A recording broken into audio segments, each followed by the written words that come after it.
السلام علیکم ورحمۃ اللہ وبرکاتہ۔ ہمارے ایک ساتھی نے اردو میں سوال کیا ہے کہ یہ جو حدیث سوشل میڈیا پر گردش کر رہا ہے کہ جس نے رمضان کے پہلے خبر دیا ہو اس کے لیے جنت واجب ہے، یہ حدیث کیسا ہے؟ اس کا پھیلانا اور یہ حدیث دوسروں تک پہنچانا اچھا ہے یا نہیں ہے؟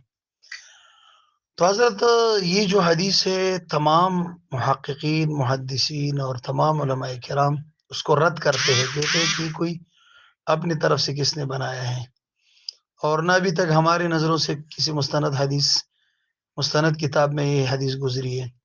تو لہٰذا اس طرح حدیث پھیلانا اس میں بہت بڑی گناہ ہوتی ہے، کیونکہ حدیث میں آیا کہ من کذب علیہ متعمدا فلیتبوأ مقعدہ من النار۔ آپ صلی اللہ علیہ وسلم نے فرمایا جو مجھ پر جان بوجھ کر جھوٹ باندھتا ہے تو وہ اپنے لیے جہنم میں اپنا جگہ اور اپنا ٹھکانہ تیار کر رہا ہے۔